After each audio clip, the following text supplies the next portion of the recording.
ചന്തുവേട്ടൻ car കഴുകുകയാണോ? രണ്ടാളും ചന്തുവിൻ്റെ വീട്ടുമുറ്റത്തെത്തിയതും car കഴുകുന്ന ചന്തുവിൻ്റെ അടുത്തേക്ക് വന്നു. അല്ല, ആനയെ കുളിപ്പിക്കുക. തൊട്ടുരുമിക്കൊണ്ട് രണ്ടും നിൽക്കുമ്പോഴേ ഈ വരവ് മറ്റെന്തിനോ ആണെന്ന് ചന്തുവിന് സംശയം തോന്നി. ചന്തുവേട്ടൻ്റെ തമാശ തീരെ വർക്കൗട്ട് ആവുന്നില്ല കേട്ടോ. അതെയോ? അവൻ കാർ കഴുകൽ നിർത്തി രണ്ടിനെയും തിരിഞ്ഞു നോക്കി. അനു മൂളി. അതൊക്കെ അവിടെ നിൽക്കട്ടെ, രണ്ടും എന്താ ഓടിക്കിതച്ച് ഇങ്ങോട്ടേക്ക് വന്നത്? കയ്യിലെ തുണി അമർത്തി പിഴിഞ്ഞ് കുടഞ്ഞുകൊണ്ട് തൻ്റെ മുന്നിൽ നിൽക്കുന്ന രണ്ടിനെയും ചന്തു നോക്കി. ചന്തുവേട്ടനെ കാണാൻ അബി അനുവിനെ ഒന്ന് നോക്കിക്കൊണ്ട് ചന്തുവിനെ കെറുവിച്ച് നോക്കി. അതാ ഞാൻ ചോദിച്ചത്, ഈ വരവിൻ്റെ ഉദ്ദേശം എന്താണെന്ന്. രണ്ടിൻ്റെയും പരിങ്ങൽ കാണുമ്പോഴേ ചന്തുവിന് എന്തോ കാര്യമായിട്ട് തന്നോട് പറയാനാണ് ഈ വരവെന്ന് മനസ്സിലായിരുന്നു. ചന്തുവേട്ടാ, അബി അവനെ താളത്തിലൊന്ന് വിളിച്ചു. ഇന്നലെ വലിയ ഗമയിൽ പൂജയോട് ചന്തുവേട്ടനോട് സംസാരിക്കാം എന്നൊക്കെ പറഞ്ഞെങ്കിലും ഇപ്പോൾ ചന്തുവേട്ടൻ്റെ മുന്നിലെത്തിയപ്പോൾ അബി ആകെ പതറി. എങ്ങനെ തുടങ്ങണം, എവിടെ നിന്ന് തുടങ്ങണം എന്നും അവൾക്കറിയുന്നില്ല. അനു ആണെങ്കിൽ നീ തന്നെ പറയ് എന്ന മട്ടിൽ നിൽപ്പുണ്ട്. എന്താ അബി? എനിക്ക് സ്റ്റേഷനിൽ പോകാനുള്ളതാ. കാര്യം എന്താന്ന് വെച്ചാൽ ആരെങ്കിലും പറയ്.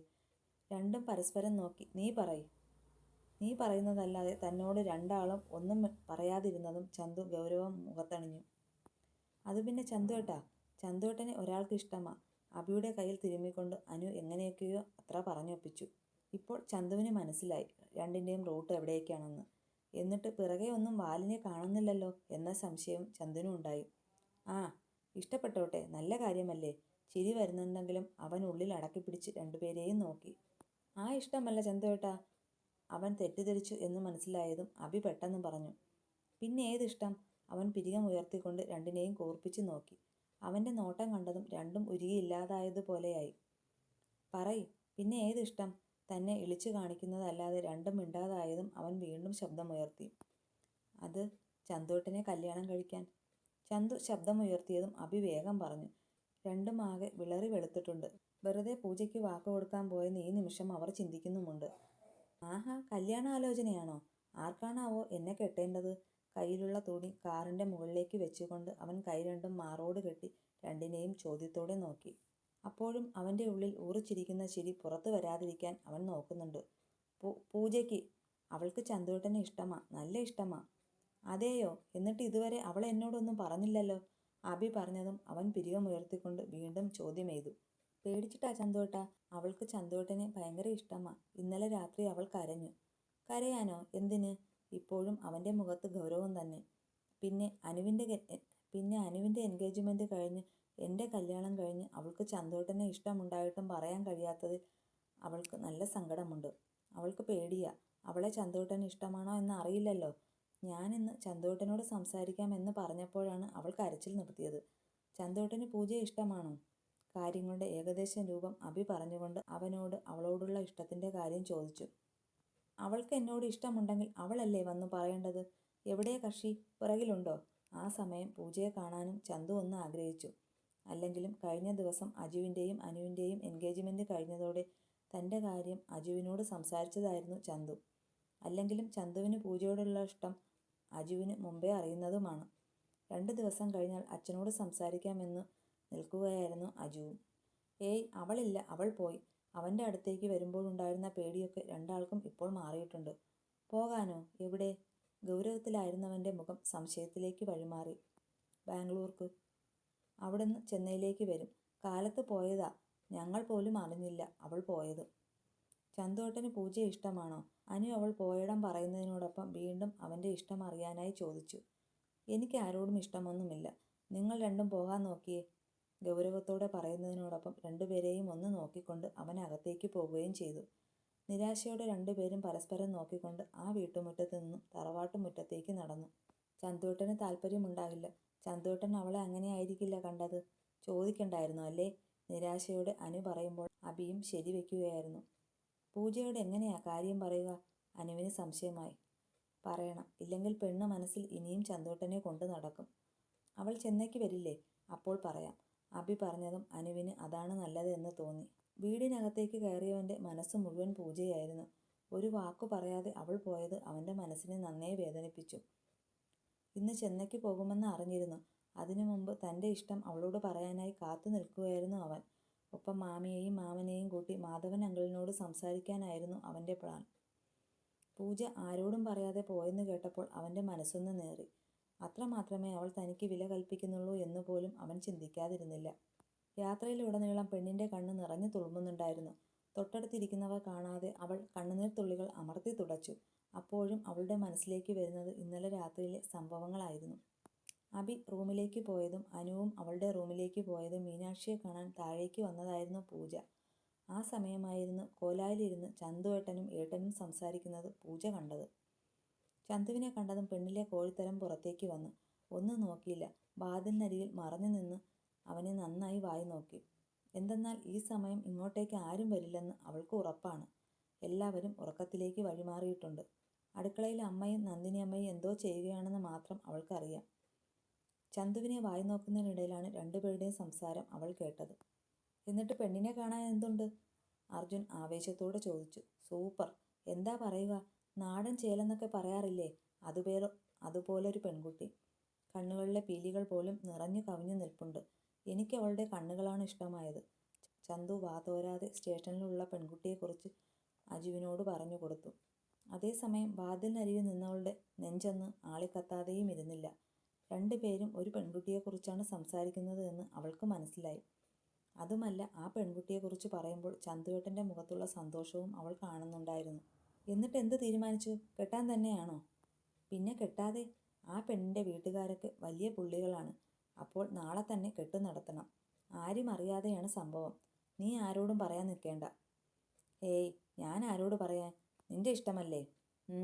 ഈ കല്യാണം കഴിഞ്ഞാലേ അവൾ രക്ഷപ്പെടും. ഇല്ലെങ്കിൽ അവന്മാരുടെ കൈപ്പെട്ടത് ആ പെൺകുട്ടി നരകിക്കും. അതുപോലുള്ള ചേലുള്ള കൊച്ചുമാണ്. അജുവിനോട് സംസാരിച്ചു കൊണ്ടിരിക്കുമ്പോഴാണ് ചന്തുവിൻ്റെ ഫോണിലേക്ക് സ്റ്റേഷനിൽ നിന്ന് കോൾ വന്നത്. ഹലോ, പറയൂ പി സി.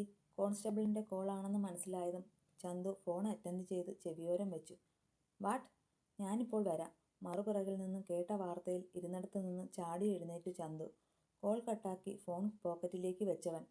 എന്താടാ? ചന്തുവിൻ്റെ മുഖത്തെ പരിഭ്രാന്തി കണ്ട് സംശയത്തോടെ അർജുൻ ചോദിച്ചു. സ്റ്റേഷനിൽ നിന്നാണ്. ആ പെണ്ണിൻ്റെ വീട്ടുകാർ വന്നിട്ടുണ്ടെന്ന്. ഐ.ജിയെ വിളിച്ച് സംസാരിച്ചിട്ടുണ്ടെന്ന്. അവളെ അവരുടെ കൂടെ വിടാൻ ഐ.ജി സ്റ്റേഷനിൽ വിളിച്ചു പറഞ്ഞിരുന്നുവെന്ന്. എന്തോ കളിയുണ്ട്. ഞാൻ പോയി വരാം. മിക്കവാറും ഇന്ന് തന്നെ കല്യാണം നടക്കാൻ ചാൻസ് ഉണ്ട്. Best of luck. ചന്തുവിന് ഷേക്ക് ഹാൻഡ് കൊടുത്തതും അർജുൻ്റെ പുറത്തുനിന്ന് തട്ടിക്കൊണ്ട് ചന്തു വേഗം അവിടെ നിന്നും ഇറങ്ങിപ്പോയി. എല്ലാം കേട്ട് നിന്നവൾ വാ പൊത്തി ആ വാതിലിനരികിൽ കണ്ണുനീരോടെ ഊർന്നു വീണു. താനൊരു വിഡ്ഢിയായിരിക്കുന്നുവെന്ന് അവൾ മനസ്സിലാക്കിയിരിക്കുന്നു. ഏങ്ങലടികൾ കൂടിയതും അവൾ ഇരുന്നിടത്തു നിന്നും എഴുന്നേറ്റ് വേഗം സ്റ്റെപ്പുകൾ കയറി തൻ്റെ റൂമിലേക്ക് പോയി പൊട്ടിക്കരഞ്ഞു. രാവിലെ ആരെയും ഫേസ് ചെയ്യാതിരിക്കാൻ വേണ്ടി തന്നെയായിരുന്നു വെളുപ്പിന് അമ്മയോടും അച്ഛനോടും മാത്രം യാത്ര പറഞ്ഞ് അവൾ ബാംഗ്ലൂർക്ക് യാത്ര തിരിച്ചത്. ഓരോന്ന് ഓർക്കുമ്പോൾ വണ്ടിയിലിരുന്നവളുടെ കണ്ണുകൾ വീണ്ടും നനയാൻ തുടങ്ങി. അത്രമാത്രം അവൾ ചന്തുവിനെ ഇഷ്ടപ്പെട്ടിരുന്നു. ഇനിയും ചന്തുവിനോടുള്ള ഇഷ്ടം കൂടി വരാതിരിക്കാൻ കൂടിയായിരുന്നു അവൾ ഇങ്ങനെയൊരു യാത്ര തിരഞ്ഞെടുത്തത്. അതേസമയം അവൾ അറിഞ്ഞിരുന്നില്ല തനിക്ക് വേണ്ടി ആ ഒരു മനസ്സിൽ ഇപ്പോഴും പ്രണയം തുടിക്കുകയാണെന്ന്. തെറ്റിദ്ധാരണയുടെ പേരിൽ ഈ ഇറങ്ങിപ്പോക്ക് അവൾക്കൊരു നഷ്ടമാകുമെന്ന്. എല്ലാവരോടും യാത്ര പറഞ്ഞ് ജോയും നവനീതും സേതുവും ഹർഷൻ്റെ കാറുമെടുത്ത് തറവാട്ട് മുറ്റത്ത് നിന്നും പുറപ്പെട്ടു. ബാക്കിയുള്ളവരൊക്കെ ഫ്ലൈറ്റിനാണ് ചെന്നൈക്ക് പോകുന്നത്. കാറിലുള്ള യാത്ര നന്ദിനിക്ക് ബുദ്ധിമുട്ടാണെന്ന് മനസ്സിലാക്കിയതും ഹർഷൻ തന്നെയായിരുന്നു ഇങ്ങനെയൊരു യാത്ര പ്ലാൻ ചെയ്തത്. 3 കൂട്ടുകാരും പോയതും ബാക്കിയുള്ള ബാഗുകളൊക്കെ തങ്ങളുടെ ടാക്സിയിലേക്ക് വെക്കുകയായിരുന്നു ഹർഷൻ. ജാനകിയെ പൊതിഞ്ഞു പിടിച്ചുകൊണ്ട് അവിടെ കോലാലി ഇരിപ്പുണ്ട് അഭി. അമ്മയുടെയും മകളുടെയും സങ്കടം കാണുമ്പോൾ മറ്റുള്ളവർക്കും സങ്കടമാകുന്നുണ്ടെങ്കിലും ഇന്ന് പോയാലേ മതിയാകൂ എന്ന് എല്ലാവർക്കും അറിയാവുന്നതാണ്. ഇറങ്ങാം, ഫ്ലൈറ്റിന് സമയമായി. ഡിക്കിയിലേക്ക് ബാഗൊക്കെ എടുത്തു വെച്ചുകൊണ്ട് ഹർഷൻ അഭിയുടെ അടുത്തേക്ക് വന്നു പറഞ്ഞു. കണ്ണുനീരോടെ തൻ്റെ അമ്മയെ ഒന്ന് നോക്കിക്കൊണ്ട് അവൾ അച്ഛൻ്റെ അടുത്തേക്ക് വന്നു. പോകട്ടെ അച്ഛാ. കണ്ണുനീരോടെ അച്ഛനോട് അനുവാദം ചോദിക്കുമ്പോൾ അച്ഛൻ അവളെ പുണർന്നുകൊണ്ട് നെറുകയിൽ മുത്തം നൽകി. 2 ആഴ്ച, അത് കഴിഞ്ഞാൽ ഇവിടേക്ക് വരണേ. അഭിയോട് പറയുന്നതിനോടൊപ്പം ഹർഷനോടും പറയുകയായിരുന്നു രാജേന്ദ്രൻ. വരാം, ചിലപ്പോൾ അതിനു മുമ്പേ വരും. ഹർഷൻ പുഞ്ചിരിയോടെ പറഞ്ഞതും അച്ഛൻ്റെയും അമ്മയുടെയും മനസ്സ് നിറഞ്ഞിരുന്നു. എല്ലാവരോടും യാത്ര ചോദിച്ചു നന്ദിനിയും അനുവും ഹർഷനും അഭിയും ടാക്സിയിൽ കയറി മുറ്റത്ത് നിന്ന് ചെന്നൈയിലേക്കുള്ള യാത്ര തിരിച്ചു. സന്ധ്യയോടടുത്തതും എല്ലാവരും നന്ദനത്തിലേക്കെത്തി. കുറേ ദിവസത്തിന് ശേഷമുള്ള നന്ദിനിയുടെ ദൂരയാത്ര നന്ദിനിയെ വല്ലാതെ ക്ഷീണിതയാക്കിയിട്ടുണ്ട്. അമ്മ കുറച്ചു നേരം പോയി കിടന്നോളൂ, ക്ഷീണമൊക്കെ മാറട്ടെ. ലഗേജ് കാറിൽ നിന്നും പുറത്തെടുത്ത് വയ്ക്കുന്നതിനിടെ ഹർഷൻ തളർന്നു നിൽക്കുന്ന അമ്മയോടായി പറഞ്ഞു. ഏയ്, എനിക്കൊന്നുമില്ല. കുറേ നാളുകൾക്ക് ശേഷം യാത്ര ചെയ്തത് കൊണ്ടാകാം. നന്ദിനിയുടെ ശബ്ദത്തിലും അവശത കാണാം. അമ്മ വാ, ഇവിടെ കൂടുതൽ നിൽക്കേണ്ട. മുറ്റത്ത് നിൽക്കുന്ന നന്ദിനിയുടെ കൈയും പിടിച്ച് അഭി അകത്തേക്ക് പോയി. അനുവും ഹർഷനും കൂടി ലഗേജൊക്കെ എടുത്ത് അകത്തേക്ക് വന്നു. അമ്മയുടെ ബാഗുകളൊക്കെ എടുത്ത് ഹർഷൻ നന്ദിനിയുടെ റൂമിൽ കൊണ്ടുചെന്ന് വെച്ചു. ആ സമയം കൊണ്ട് അഭി നന്ദിനിയെ അവിടെ ബെഡിൽ കിടത്തുകയായിരുന്നു. എയർപോർട്ടിൽ നിന്ന് ഭക്ഷണം കഴിച്ചായിരുന്നു എല്ലാവരും ഇവിടേക്ക് പുറപ്പെട്ടത്. ഭക്ഷണം കഴിച്ചു വന്നതുകൊണ്ട് നന്ദിനിക്ക് ഒരു മെഡിസിനും കൂടി അഭി നന്ദിനിയെ കഴിപ്പിച്ച് അഭിയും ഹർഷനും പുറത്തേക്കിറങ്ങി. അപ്പോഴേക്കും അനുവും തൻ്റെ ലഗേജുമായി റൂമിലേക്ക് പോയിരുന്നു. അഭിയെ ഒന്ന് നോക്കിക്കൊണ്ട് തങ്ങളുടെ ബാഗുകളെടുത്ത് ഹർഷൻ സ്റ്റെപ്പുകൾ കയറുമ്പോൾ അഭിയും അവൻ്റെ പിറകെ കയറിയിരുന്നു. സ്റ്റെപ്പുകൾ കയറി മുകളിൽ തങ്ങളുടെ റൂമിൻ്റെ അടുത്തേക്ക് എത്തിയതും ഹർഷൻ്റെ കയ്യിൽ അഭി പിടുത്തം വിട്ടു. റൂമിൻ്റെ ഹാൻഡ് ലോക്ക് തുറക്കാൻ പോയവൻ തൻ്റെ കയ്യിൽ അഭിയുടെ പിടുത്തം കണ്ട് തിരിഞ്ഞവളെ നോക്കി. അത്രയും നേരം സന്തോഷത്തോടെ വന്നവളുടെ മുഖം പെട്ടെന്ന് മാറിയത് ഹർഷൻ ശ്രദ്ധിച്ചു. എന്താ അഭി, എന്താ മുഖമൊക്കെ വല്ലാതെ? കയ്യിലെ ബാഗ് നിലത്തേക്ക് വെച്ച് അവളുടെ അടുത്തേക്ക് നീങ്ങി നിന്നുകൊണ്ട് അവളുടെ മുഖം തൻ്റെ കയ്യാലെ പൊതിഞ്ഞു പിടിച്ചുകൊണ്ട് അവൻ അവളുടെ കണ്ണുകളിലേക്ക് നോക്കി ചോദിച്ചു. നമുക്ക് ഈ റൂം വേണ്ട അച്ചുവേട്ടാ. അവളുടെ കണ്ണുകൾ ഈറനണിയുന്നു. എന്തേ? അവൾ പറഞ്ഞതിൻ്റെ പൊരുൾ അവന് മനസ്സിലായില്ല. നമ്മുടെ പ്രണയത്തിന് ഈ റൂം സാക്ഷിയാവേണ്ട. ഇപ്പോൾ അവളുടെ കണ്ണുകളിൽ നിന്ന് 2 തുള്ളി കണ്ണുനീർ നിലം പതിച്ചിരുന്നു. എന്താടാ, എന്തു പറ്റി? അവളുടെ നിറഞ്ഞു തൂകുന്ന മിഴികൾ കണ്ടതും ഹർഷന് വല്ലാതെയായി. ഈ റൂം എൻ്റെ മനസ്സ് വേദനിപ്പിക്കും. പഴയ ഓർമ്മകൾ എൻ്റെ മനസ്സിലേക്ക് വരും. നമുക്ക് ഈ റൂം വേണ്ട. ഓർമ്മകൾക്ക് അങ്ങനെ ചില കുഴപ്പമുണ്ട്. മധുരമുള്ള ഓർമ്മകളേക്കാൾ വേദനയുള്ള ഓർമ്മകളായിരിക്കും ആദ്യം മനസ്സിലേക്ക് കടന്നു വരിക. അത്രമാത്രം പെണ്ണ് ആ മുറിയിൽ വെച്ച് അനുഭവിച്ചിട്ടുണ്ട്. ചെയ്യാത്ത തെറ്റിൻ്റെ പേരിൽ ക്രൂശിക്കപ്പെട്ടിട്ടുണ്ട്. ശരീരത്തിൽ പോലും വേദന ഉളവായിട്ടുണ്ട്. കണ്ണുനീർ നിറഞ്ഞു തൂവിയ നിമിഷങ്ങളില്ലാതെ ദിവസങ്ങൾ കടന്നു പോയിട്ടുണ്ട്. എന്തിലുപരി തൻ്റെ ചാരിത്രത്തെ പോലും ചോദ്യം ചെയ്തിട്ടുണ്ട്. വീണ്ടും ആ ഓർമ്മകൾ മനസ്സിലേക്ക് വന്നതും അവൾ കണ്ണുകൾ ഇറുകെ പൂട്ടി. അഭി, നീ പഴയതൊക്കെ ഓർക്കുകയാണോ? ഇപ്പോൾ അവൾ പറഞ്ഞതിൻ്റെ അർത്ഥം അവൻ മനസ്സിലാക്കുന്നു. എന്തിനൊക്കെയോ അവൻ്റെ മനസ്സും നീറിപ്പൊടിഞ്ഞു. മറക്കാൻ ശ്രമിക്കുന്നുണ്ട് അച്ചുവേട്ടാ, പക്ഷേ കഴിയുന്നില്ല. മറവി തന്നിരുന്നെങ്കിൽ എന്ന് ഞാൻ ദൈവത്തോട് പ്രാർത്ഥിക്കുകയാണ്. 1 വർഷം ഞാൻ ഈ റൂമിൽ പിടഞ്ഞെരിഞ്ഞത് എനിക്ക് മാത്രമേ അറിയൂ. വീണ്ടും പഴയ ഓർമ്മകൾ പൊടി തട്ടിയെടുക്കാൻ ഈ മുറി കാരണമാകും. എനിക്ക് അച്ചുവേട്ടനെ സ്നേഹിക്കണം. അച്ചുവേട്ടൻ്റെ പ്രണയമാകണം. നമ്മൾ ഒരുമിച്ചുള്ള നല്ല നിമിഷങ്ങൾ ഞാൻ നീറി കണ്ണുനീർ തുള്ളികൾ പതിഞ്ഞ ഈ റൂമിൽ വേണ്ട. അഭി, ഞാൻ ഇപ്പോഴും താൻ അവൾക്ക് നൽകിയ വേദനകൾ അവളുടെ മനസ്സിൽ ഒരു കറയായി നിൽപ്പുണ്ട് എന്ന് അവളുടെ വാക്കുകളിൽ നിന്ന് ഹർഷന് മനസ്സിലായി. അതങ്ങനെയാണല്ലോ. സന്തോഷം നൽകിയ നിമിഷങ്ങളെക്കാൾ വേദനയേറിയ നിമിഷങ്ങളായിരിക്കും നമ്മുടെ മനസ്സിൻ്റെ ആദ്യ പടിയിൽ തന്നെ ഉണ്ടാവുക. ഏയ്, ഞാൻ അച്ചുവേട്ടനെ വേദനിപ്പിക്കാൻ പറഞ്ഞതല്ല. നമുക്ക് ഈ മുറി വേണ്ട അച്ചുവേട്ടാ. എനിക്കിതാ ഈ നെഞ്ചിൽ ഇങ്ങനെ ഒട്ടിക്കിടക്കണം, അതും നല്ലൊരു മനസ്സാലെ. അതിന് എൻ്റെ മനസ്സ് അച്ചുവേട്ടനിൽ മാത്രം തങ്ങി നിൽക്കണം. അവിടെ പഴയ ഓർമ്മകൾക്കോ വേദനകൾക്കോ സ്ഥാനമുണ്ടാകാൻ പാടില്ലല്ലോ. അതുകൊണ്ട് മാത്രമാണ് അച്ചുവേട്ടാ ഞാൻ പറയുന്നത്. പറയുമ്പോൾ അവൻ്റെ നെഞ്ചിൽ അവൾ തല ചേർത്ത് വെച്ച് അവൻ്റെ ഹൃദയമിടിപ്പ് കേൾക്കുന്നുണ്ടായിരുന്നു.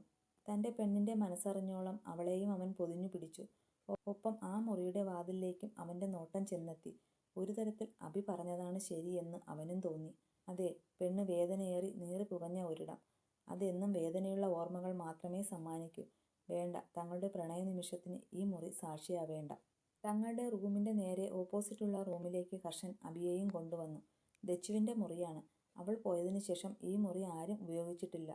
ആ മുറിയാകെ നോക്കിക്കൊണ്ട് ഹർഷൻ പറഞ്ഞതും അഭിയും ആ റൂം നോക്കി കാണുകയായിരുന്നു.